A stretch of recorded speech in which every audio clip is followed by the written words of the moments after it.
नमस्कार बच्चों। आज हम आपकी किताब विस्टास के 5वें part should wizard hit mommy को शुरू करने वाले हैं। ये कहानी एक ऐसी है जिसमें पिता अपनी पुत्री को कहानी सुनाते हैं। एक ही चरित्र के इर्द गिर्द ये कहानी चलती है और इसमें नन्ही बालिका नैतिक प्रश्न उठाती है बार बार और कुछ अच्छे की उम्मीद करती है। लेकिन ये कहानी हमें बताती है कि किस प्रकार से बड़ों का दृष्टिकोण छोटे बच्चों के दृष्टिकोण से बिल्कुल अलग होता है। शुरू करते हैं। In the evenings and for Saturday naps like today's, Jack told his daughter Jo a story out of his head. This custom begun when she was 2, was itself now nearly 2 years old, and his head felt empty. Each new story was a slight variation of a basic tale, a small creature usually named Roger. Roger Fish, Roger Squirrel, Roger Chipmunk had some problem and went it with to the wise old owl. The owl told him to go to the wizard, and the wizard performed a magic spell that solved the problem, demanding in payment a number of pennies greater than the number that Roger Creature had, but in the same breath directing the animal to a place where the extra pennies could be found. Then Roger was so happy he played many games with other creatures and went home to his mother just in time to hear the train whistle that brought his daddy home from Boston. शाम के समय और आज के जैसी शनिवार की झपकी के लिए जैक अपनी बेटी जो को अपने दिमाग से गढ़कर कहानी सुनाता था। यह प्रथा तब शुरू हुई थी जब जो 2 वर्ष की थी और अब यह प्रथा स्वयं लगभग 2 वर्ष पुरानी हो गई थी और जैक का दिमाग पूरी तरह खाली हो चुका था। प्रत्येक नई कहानी किसी मूल कहानी का थोड़ा भिन्न रूप होती थी।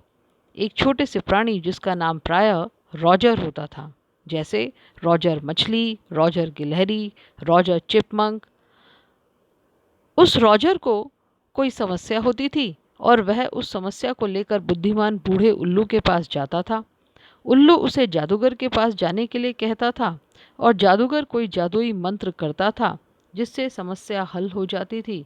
बदले में वह उसे अधिक पेनीज का मतलब सिक्के मांगता था जितनी रॉजर प्राणी के पास होती थी। लेकिन उसी समय वह उस प्राणी रॉजर को उस स्थान की दिशा दिखाता था जहां अतिरिक्त उसे पेनीज मिल सकें। फिर रॉजर बहुत खुश हो जाता था। वह दूसरे प्राणियों के साथ बहुत से खेल खेलता था और उस ट्रेन की सीटी को सुनकर बिल्कुल समय से घर पर अपनी माँ के पास पहुँच जाता था, जिससे उसके डैडी बॉस्टन क्या है बच्चों? स्थान का नाम। वहाँ से घर आते थे। Jack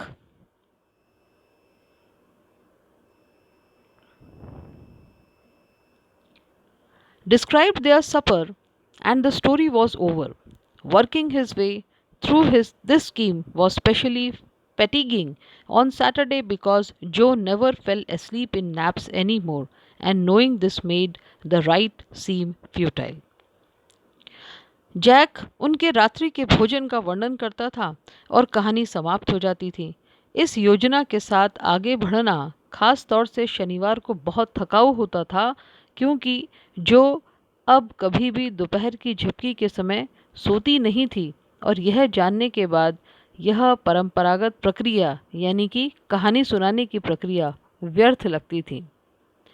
The little girl, not so little anymore, the bumps her feet made under the covers were always halfway down the bed, their big double bed that they let her be in for naps, and when she was sick had at last arranged herself, and from the way her fat face deep in the pillow shone in the sunlight, sifting through the drawn shades, and it did not seem fantastic that some magic would occur and she would take her nap like an infant of 2.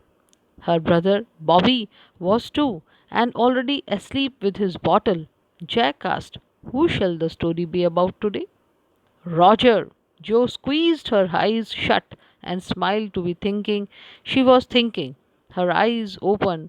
Her mother's blue. Skunk, she said firmly. उस छोटी लड़की ने, अब वह इतनी छोटी भी नहीं रही थी। उसके उछलने से उसके पैरों के नीचे गद्दों में बनने वाले गड्ढे, यानी कि जो बिस्तर की गहराई में आधे तक चले जाते थे, यह उनका वह बड़ा डबल बेड था जिस पर वे उसे दोपहर की झपकी के लिए और जब वह बीमार होती थी तो उसे लिटा देते थे।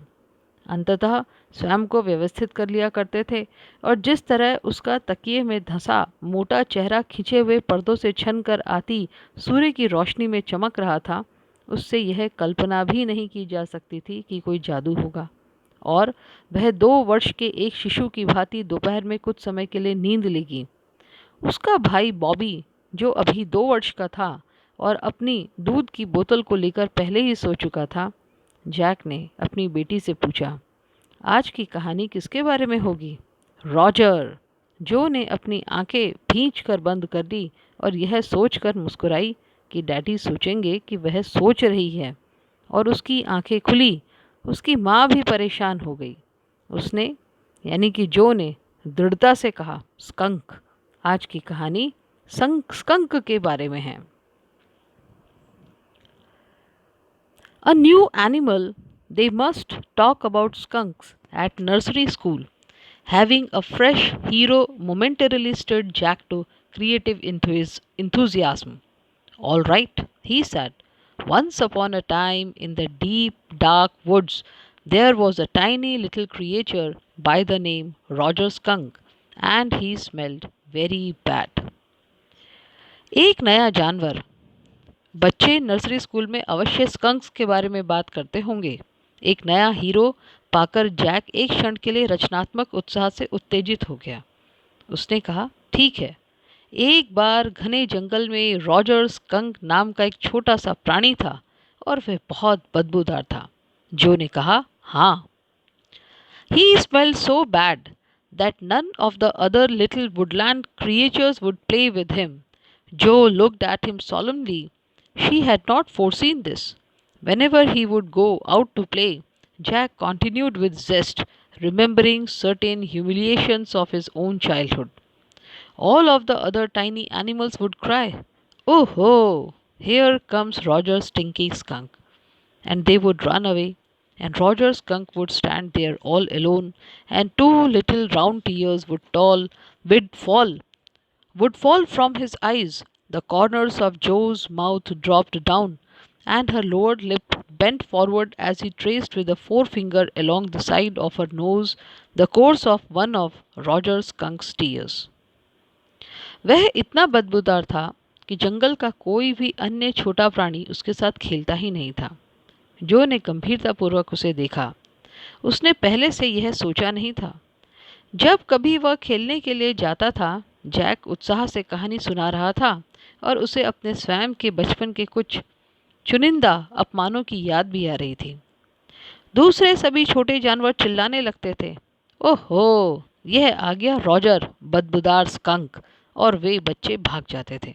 और रॉजर स्कंक वहाँ बिल्कुल अकेला खड़ा रह जाता था। उसकी आंखों से 2 छोटे छोटे गोल गोल आंसू गिर पड़ते थे, और ये सुनकर जो के मुंह के किनारे नीचे की ओर लटक गए और उसका नीचे का होठ सामने झुक गया, जबकि जैक अपनी एक पहली उंगली से उसकी नाक के बराबर में रॉजर स्कंक के एक आंसू का रास्ता बनाया। Won't he see the owl? She asked in high and faintly roughened voice. अब जो ने अपने पिता से पूछा, बहुत ऊंची और खुरदरी आवाज में, क्या वह उल्लू के पास नहीं जाएगा? Sitting on the bed beside her, Jack felt the covers tug as her legs swished tensely.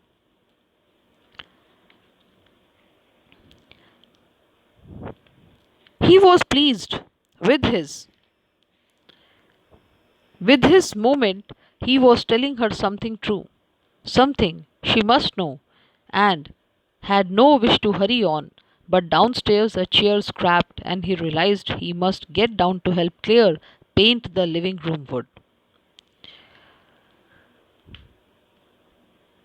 बिस्तर पर उसके बगल में बैठे हुए जैक ने चादर को खींचते हुए महसूस किया कि उसकी यानी कि जो टांगे हैं उनकी बच्ची की, वो परेशानी में हिल रही थी। जैक को इस क्षण पर बड़ी प्रसन्नता हुई। वह उसे एक सत्य बात सुनाना चाह रहा था, एक ऐसी बात जो उसे अवश्य जाननी चाहिए थी, और वह आगे बढ़ने की जरा भी जल्दी में नहीं था।